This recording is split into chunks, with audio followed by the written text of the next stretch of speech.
محترم ناظرین اکرام، ہم آج آپ کو داستان اسلام میں ایک ایسی عظیم شخصیت کے بارے میں بتانے جا رہے ہیں جس سے پوری دنیا کے لوگ محبت کرتے ہیں، چاہے کسی بھی مذہب کے ماننے والے ہو، کسی بھی مسلک کے ماننے والے ہو، کہیں بھی رہنے والے ہو۔ آخر کیا ہے ان کی ذات میں کہ آج پوری دنیا کے لوگ ان سے محبت کرتے ہیں؟ وہ کون سی تعلیم تھی جو آج ان تعلیموں پر عمل کر کے لوگ کامیابی کی منزلیں طے کرتے ہیں؟ امیر ہو یا غریب ہو، فقیر ہو یا بادشاہ ہو، سب کوئی ان کی محبت کو اپنے دلوں میں بسائے ہیں۔ ہم آج ان کے بارے میں بتانے جا رہے ہیں۔ تو آج ہم آپ کو بتا رہے ہیں حضور سیدنا غوث پاک رضی اللہ تعالیٰ عنہ کے بارے میں، جن کے بارے میں کسی شاعر نے کہا ہے، خدا کے فضل سے ہم پر ہے سایہ غوث اعظم کا، ہمیں دونوں جہاں میں ہے سہارا غوث اعظم کا، مریدی لا تخف کہہ کر دی تسلی غلاموں کو، قیامت تک رہے بے خوف بندہ غوث اعظم کا۔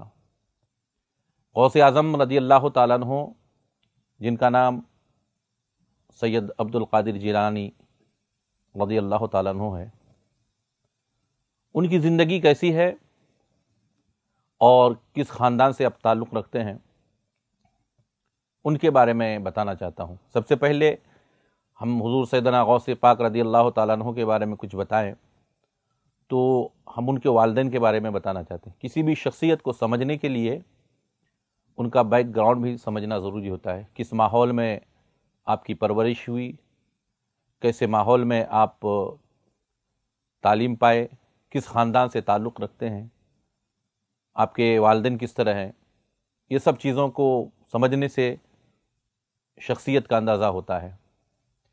تو سیدنا غوث اعظم رضی اللہ تعالیٰ عنہ کے والد، جن کا نام ابو صالح موسیٰ جنگی ہے، ان کے بارے میں صرف ایک واقعہ میں بتانا چاہوں گا کہ ایک دن آپ ایک دریا کے کنارے سے جا رہے تھے۔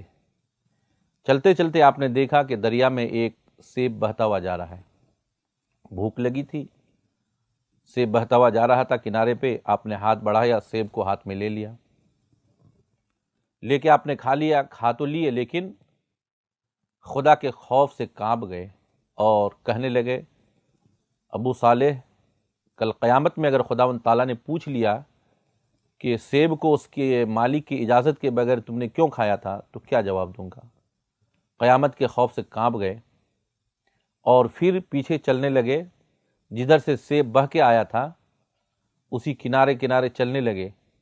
کافی دور چلنے کے بعد، طویل سفر کرنے کے بعد دیکھا کہ آپ دریا کے کنارے میں ایک سیب کا باغ ہے اور ایک درخت ہے جس کی ٹہنی دریا کی طرف جھکی ہوئی ہے۔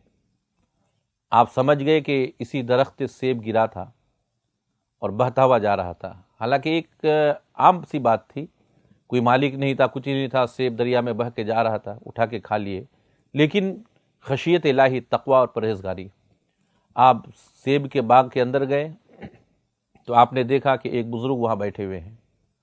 سمجھ گئے کہ سیب کے باغ کا مالک یہی ہے، لہٰذا قریب جاتے ہیں اور ادب سے کہتے ہیں، حضور میں آپ سے معافی کی درخواست کرنے آیا ہوں، مجھ سے غلطی ہوگی۔ بولے کیا ہوا؟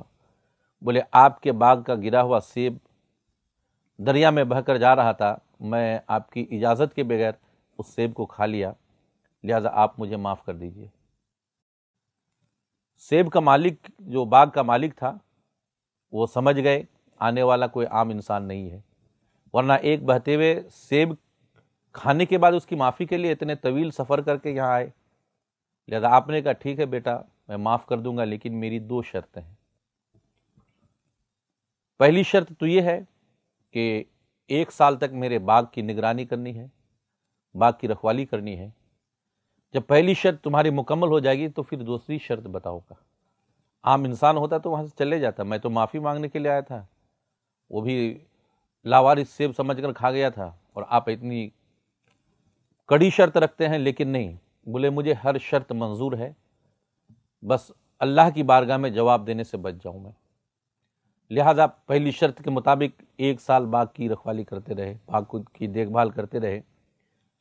1 سال مکمل ہو گیا، لیکن اس کے بعد بزرگ نے یہ نہیں کہا کہ تمہاری پہلی شرط پوری ہو گئی ہے، دوسری شرط اب بتاتا ہوں نہیں، بلکہ روایتوں میں آتا ہے کہ 1 سال کے بعد 2 سال 3 سال مکمل ہو گیا، 3 سال مسلسل نگرانی کرنے کے بعد انہوں نے کہا کہ تم نے پہلی شرط تو پوری کر دی ہے، اب آؤ میری دوسری شرط یہ ہے کہ میری ایک لڑکی ہے جو آنکھوں سے اندھی ہے، ہاتھوں سے لولی ہے، پیروں سے لنگڑی ہے، کانوں سے بہری ہے، اس کے ساتھ تم کو شادی کرنا ہے۔ یہ کوئی معمولی شرط نہیں، بہت کڑی شرط۔ دنیا کا کوئی بھی انسان ایسی لڑکی کے ساتھ شادی کرنا نہیں چاہے گا، لیکن آپ سوچ رہے تھے کہ دنیا کی ہر شرط مجھے منظور ہے کہ آخرت کے عذاب سے اور خدا کی بارگاہ میں سوال سے میں بچ جاؤں، لہٰذا آپ نے کہا کہ مجھے یہ شرط منظور ہے، میں آپ کی لڑکی سے شادی کرنے کے لیے تیار ہوں۔ لہٰذا شادی ہو گئی، اور جب گئے اپنی بیوی کے پاس، کمرے کے اندر داخل ہوئے تو جا کے دیکھتا ہے کہ کمرے کے اندر جو ایک لڑکی بیٹھی ہوئی ہے، سب سے خوبصورت حسین و جمیل لڑکی، سب اچھے ہیں، ہاتھ بھی اچھے، پیر بھی اچھے، کان بھی اچھے، آنکھیں بھی اچھی ہے، زبان بھی، سب کچھ اچھے۔ انہوں نے سوچا کہ شاید لڑکی بدل گئی ہے، واپس آیا اور آ کر کہنے لگا حضور لڑکی جو اندر ہے وہ تو کوئی دوسری لڑکی ہے، آپ کی لڑکی تو اندھی لنگڑی لولی ہے، تو یہ کوئی دوسری لڑکی بدل گئی؟ تو بزرگ نے کہا کہ نہیں، جن کا نام عبداللہ سومئی تھا، کہ لڑکی وہی ہے۔ بولا آپ نے تو فرمایا تھا کہ وہ آنکھوں سے اندھی ہے، کانوں سے بہری ہے، ہاتھوں سے لولی ہے، پیروں سے لنگڑی ہے، زبان سے گونگی ہے۔ بولا میں بولا تھا، لیکن اس معنی میں نہیں ہے کہ واقعی میں اس طرح سے جو ہے ان کے جسم کے اعضاء کام نہیں کر رہے ہیں، بلکہ آنکھوں سے اندھی اور لنگڑی لولی ہونے کا مطلب یہ ہے کہ انہوں نے اپنی آنکھوں سے شریعت کے خلاف آج تک کسی چیز کو دیکھا نہیں۔ زبان سے گونگی کا مطلب یہ ہے کہ شریعت کے خلاف آج تک کوئی بولی نہیں وہ، اور کانوں سے اندھی ہونے کا مطلب، بہری ہونے کا مطلب یہ ہے کہ انہوں نے آج تک کوئی شریعت کے خلاف کوئی لفظ بھی سنا نہیں، اور پیروں سے لنگڑی ہونے کا مطلب یہ ہے کہ شریعت کے خلاف آج تک ان کا قدم نہیں بڑھا، اور ہاتھوں سے لولی ہونے کا مطلب یہ ہے کہ آج تک اپنے ہاتھوں سے کوئی کام ایسا نہیں کیا جس کو شریعت نے کرنے سے منع کیا ہو اور کیا ہو، یعنی خلاف شرع کوئی بھی کام نہیں کیا، شریعت کے خلاف کبھی بولی نہیں انہوں نے، شریعت کے خلاف کچھ سنی نہیں، وہ خلاف شرع کوئی بات دیکھی نہیں انہوں نے۔ تو اس طرح سے جو ہے، تو ایسی لڑکی تھی جن کی زندگی کا کوئی بھی لمحہ شریعت کے خلاف نہیں گزرا، ان کے ساتھ ابو صالح موسیٰ جنگی کی شادی ہوئی۔ اور آپ جانتے ہیں کہ ابو صالح موسیٰ جنگی کی شادی اس لڑکی سے ہوئی جو شریعت کے اتنے پابند تھے، اور انہی دونوں سے جو پیدا ہوا لڑکا، ان کا نام عبد القادر جیلانی ہے، جس کو ہم غوث پاک کہتے ہیں۔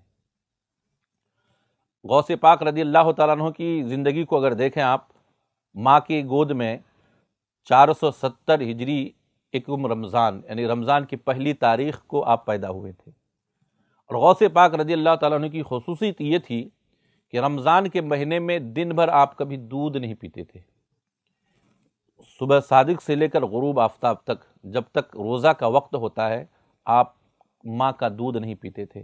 یہ بات پورے علاقے میں مشہور ہو گئی تھی، اور اس طرح سے ہوا بھی ایک بار ایسا کہ 29 شعبان کو چاند کی شہادت کہیں سے نہیں ملی کہ کل روزہ ہے کہ نہیں ہے۔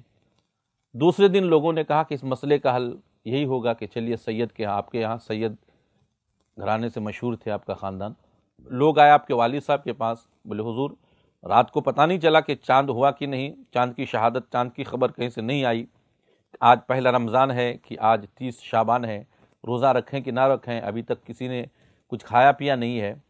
تو آپ نے کہا ٹھہرو میں آتا ہوں اندر سے۔ آپ اندر گئے، اور اندر سے واپس آنے کے بعد بولا کہ آج رمضان کی پہلی تاریخ ہے، آج پہلا روزہ ہے۔ کسی نے پوچھا کہ حضور آپ کس بنیاد پہ کہتے ہیں کہ آج پہلا روزہ ہے؟ تو آپ نے فرمایا کہ میرا بیٹا عبد القادر رمضان میں دن بھر دودھ نہیں پیتا ہے، اور آج صبح سے لے کر اب تک انہوں نے دودھ نہیں پیا ہے، لہٰذا آج رمضان کی پہلی تاریخ ہے۔ لہٰذا اعلان کر دیا گیا، اور بعد میں دیگر ذرائع سے یہ شہادت مل گئی کہ واقعی میں کل چاند ہوا تھا اور آج رمضان کی پہلی تاریخ ہے۔ اس لیے کسی شاعر نے کہا ابتدا ہی سے رہے احکام پابند شریعت، شیر خواری میں بھی نہ چھوٹا روزہ غوث اعظم کا۔ تو شروعات میں بھی آپ شریعت کے مکمل طور پر پابند تھے، اور بچے عام دنوں میں کھیل کود میں لگے رہتے ہیں، لیکن آپ کبھی کھیلے کودے نہیں، بلکہ آپ ہمیشہ ایک تقویٰ پرہیزگاری کی زندگی گزارتے رہے۔ کچھ دنوں کے بعد آپ کے والد صاحب کا انتقال ہو گیا۔ آپ نے اپنی والدہ سے کہا، کھیتی باڑی بھی کیا کرتے تھے، کہ میرا دل اس میں نہیں لگتا ہے، میں علم دین حاصل کرنے کے لیے جانا چاہتا ہوں۔ اس وقت تقریباً 18 سال آپ کی عمر تھی، اور پھر آپ نے اپنی والدہ سے جب اس بات کا اظہار کیا کہ میں علم دین حاصل کرنا چاہتا ہوں، تو آپ کی والدہ نے کہا ٹھیک ہے بیٹا، میں اس بات کی تمہیں اجازت دیتی ہوں کہ تم علم حاصل کرنے کے لیے دوسرے شہر میں جاؤ۔ جیلان، جو اصل میں گیلان ہے، جس کو عربی میں جیلان کہا جاتا ہے، اس قصبے میں آپ پیدا ہوئے تھے، اور پھر وہاں سے آپ بغداد کا سفر کرنے کے لیے، کس لیے؟ تعلیم حاصل کرنے کے لیے جو ہے وہ سفر کرنا چاہتے تھے، آپ اس کی تیاری کیے۔ حضرت وہ کون سا جملہ تھا جو غوث پاک نے ڈاکوؤں سے کہا اور ڈاکوؤں کی زندگی بدل گئی؟ ہاں، یہ بات صحیح ہے، بہت ہی مشہور واقعہ ہے، اور لگتا ہے کہ آپ لوگوں نے غوث پاک کے بارے میں اس سے پہلے بھی کافی سنے ہیں۔ اصل میں کیا ہے کہ آپ کی والدہ سے جب آپ نے اجازت لی تعلیم حاصل کرنے کے لیے جانے کے لیے، تو آپ کی والدہ نے کیا کیا، 40 اشرفی آپ کے جو جیکٹ تھے اس کے استر کے اندر، صدری جو تھی اس کے استر کے اندر آپ نے سلوا دی، اور بیٹے کو رخصت کیا کہ جا بیٹا تعلیم حاصل کرنے کے لیے بغداد شریف جا۔ اور اس دور میں سفر کا سسٹم یہ نہیں تھا کہ ٹرین ہے، بس ہے اور پلین ہے، نہیں، بلکہ اس وقت تو قافلہ کی شکل میں اونٹوں پہ، گھوڑوں پہ، جانوروں پہ سفر کیا جاتا تھا۔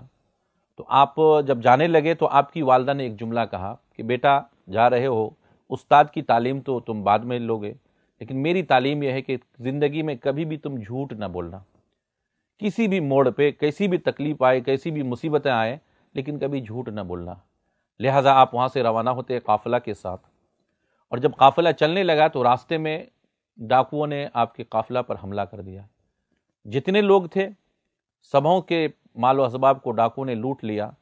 لوٹتے ہوئے ایک ڈاکو آتا ہے اور آپ سے کہتا ہے کہ تمہارے پاس کچھ ہے؟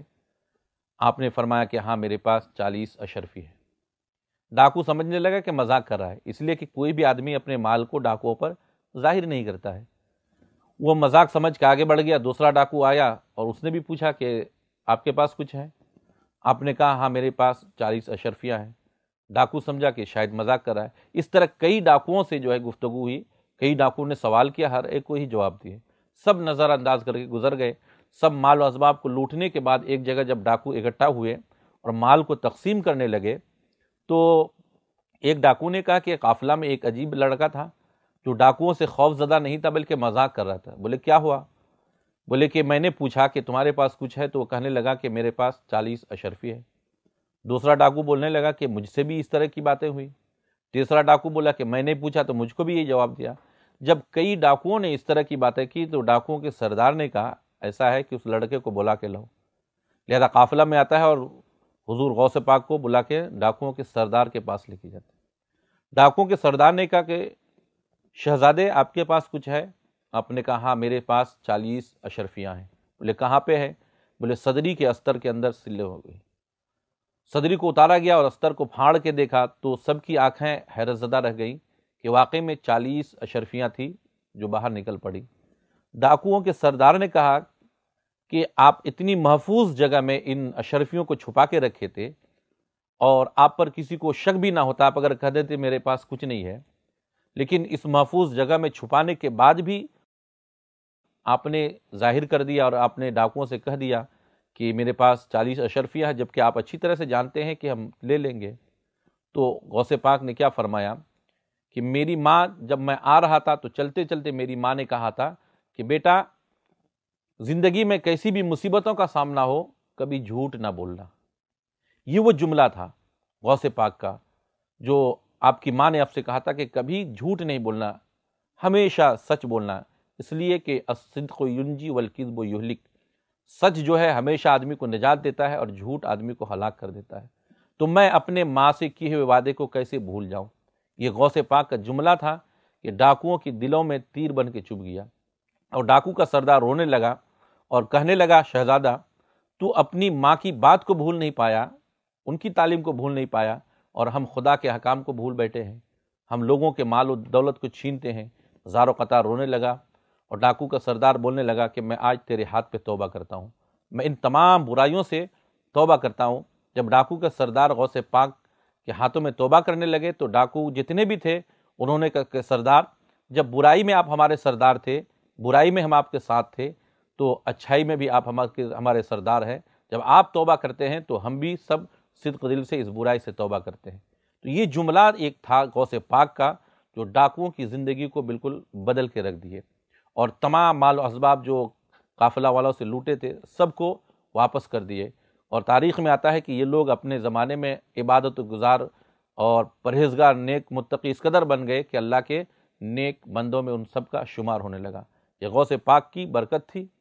اس کے بعد سیدنا غوث پاک رضی اللہ تعالیٰ عنہ بغداد شریف تشریف لے گئے اور بڑی محنت و مشقت کے ساتھ جو ہے آپ تعلیم حاصل کیے، بلکہ کئی وقت جو ہے فاقہ میں آپ کا گزرا ہے.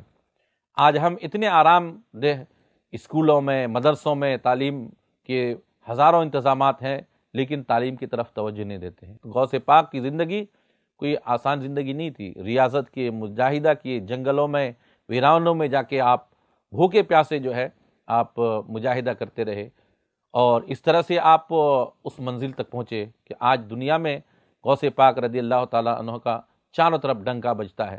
یہاں تک کہ آپ ارشاد فرماتے ہیں کہ میرا کوئی مرید اگر مشرق میں ہو اور میں مغرب میں ہوں اور ان کا سطر کھل جائے تو میں اس کے سطر کو چھپا دیتا ہوں. مطلب کیا ہے کہ غوث پاک کو اللہ تبارک تعالیٰ نے وہ مقام عطا فرمایا.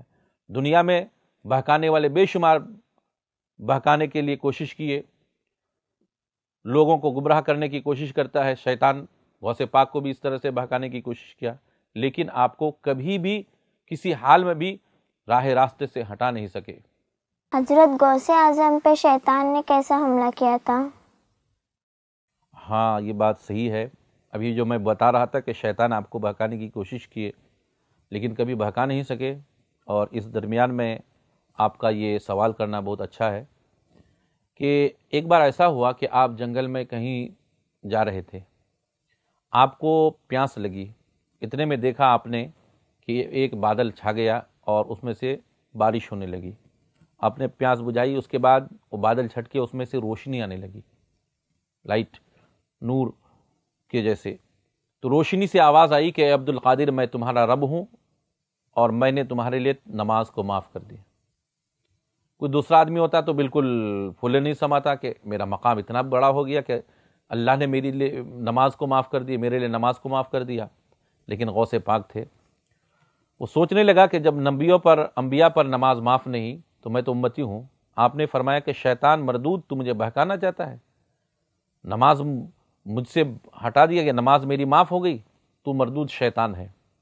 کہ اتنے میں اس میں سے پھر دھواں آنے لگا اور آواز آنے لگے، عبد القادر تجھ کو تمہارے علم نے بچا لیا، اس سے پہلے میں بہت سارے اولیاء کو یہاں گمراہ کر چکا ہوں. حضور سیدنا غوث اعظم پر شیطان نے کیسا وار کیا، کس طرح سے حملہ کیا. اب دیکھو، پہلے تو اس نے یہ کہا کہ میں خدا ہوں، میں نے تمہارے لیے نماز معاف کر دی اور حرام چیزوں کو حلال کر دیا. حضور سیدنا غوث پاک نے جب یہ سمجھ گیا اور کہا کہ مردود تو شیطان ہے، تو اب دوسرا وار کیا تھا اور اس پہلے وار سے زیادہ خطرناک تھا.